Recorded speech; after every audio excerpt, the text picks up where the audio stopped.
在台湾，肺癌已成为一种新的国家疾病，成为国人死亡排名第一的原因。这与 PM2.5 的问题有很大关系。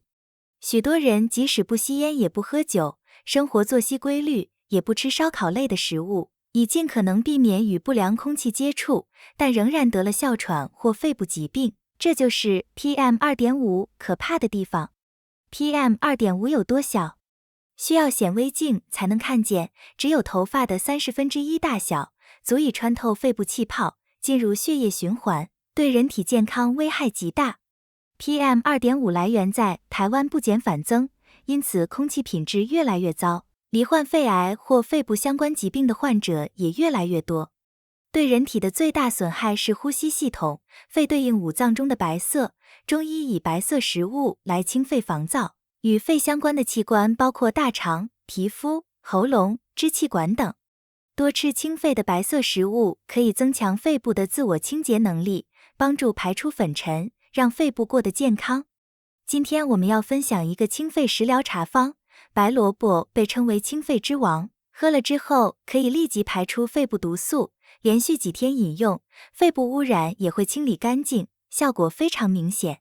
在影片的最后，我们也为各位整理了所有的食材和做法，记得要看到最后哦。首先准备1颗白萝卜，白萝卜性平味辛，生吃或熟吃都可以。白萝卜富含多种维生素、微量元素和膳食纤维，有助于促进消化、美容、抗衰老、利尿、通便和润肺止咳。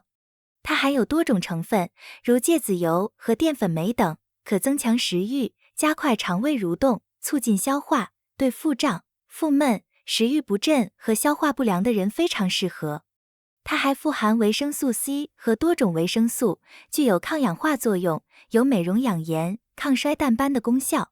白萝卜的纤维素可以润肠通便，并能够改善小便不利的情况。它有润肺止咳、化痰消带、生津祛痰的效果，可用于改善肺热上火导致的咳嗽不止、咳痰不利、喉咙肿痛等等。白萝卜还含有多种氨基酸和微量元素，煮成汁水或榨成汁可以促进消化，并对于恶心呕吐、溃疡等有帮助。白萝卜也能提高身体的抵抗能力，对多种疾病都有很好的疏解效果。再准备一些生姜，我们把生姜洗干净。生姜具有多种功效，其中包括解表散寒、健脾养胃、温中散寒、温肺散寒、化痰止咳、抗炎抗菌和镇痛等。它可以用来治疗风寒感冒、消化不良、咳嗽痰多、喉咙肿痛等病症。红糖搭配生姜可以增进食欲，改善消化不良和食欲不振的症状，并改善脾脏的运化能力。生姜中含有姜油，这种挥发性物质可以抗炎、抗菌、镇痛，并可以兴奋动脉，促进血液流畅，增强大脑的活力。生姜可以泡水饮用，对于寒性咳嗽和畏寒呕吐等症状特别有效。生姜在治疗风寒感冒方面作用较弱，主要适用于轻度症状。如果你最近经常咳嗽、喉咙不适或消化不良，可以试试使用生姜泡水饮用。它不仅能解决症状，还可以改善身体的免疫力和消化系统。下一步，准备几颗红枣，先用适量清水将其清洗干净。红枣含有丰富的维他命 C， 被誉为天然维他命丸，还含有果胶和黄酮类物质，可以促进体内胶原蛋白的生成，改善皮肤松弛的情况，具有滋养肌肤和延缓衰老的功效。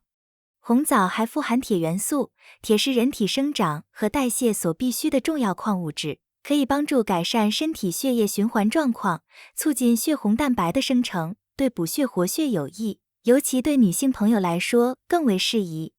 需要注意的是，红枣含有一定量的糖分，食用过量会增加血糖水平，对糖尿病患者不利。搭配食用红枣和白萝卜可以提高食欲，疏解胃胀和恶心呕吐的症状。红枣含有蛋白质、糖类、脂肪、有机酸等，能够促进肝脏合成蛋白质，养肝护肝，对脑细胞补充营养也有很好的作用。此外，红枣还含有葡萄糖、果糖、蔗糖、维他命 C 等营养物质，能够补血益气，使脸色红润，抑制黑色素细胞的合成，具有美白和淡斑的功效。经常食用红枣有美容驻颜的效果。但是枣核一定不要食用，因为它比较燥热，必须去除干净。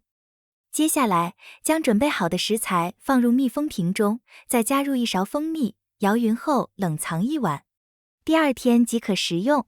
每次取出1大勺放入杯中，加入温水冲泡即可。注意水温不能超过30度，因为较高的温度会破坏蜂蜜的营养。蜂蜜富含葡萄糖、果糖、蛋白质、维生素、氨基酸、矿物质和活性酶，可以改善脾胃虚弱引起的脸色苍白、润肺消燥、舒缓咳嗽痰多、喉咙不适等问题。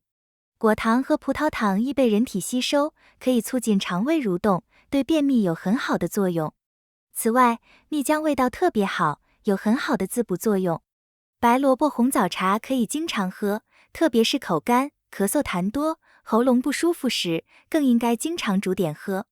如果最近经常咳嗽痰多、喉咙不舒服，可以试试这道白萝卜红枣茶，效果非常好，还可以预防感冒，增强身体的抵抗力。做法也比较简单，喜欢的朋友们可以收藏起来试试。今天就分享到这里了。喜欢我的影片请按赞及订阅，多多关注并转发。感谢您的鼓励与支持。我们下期见，拜拜。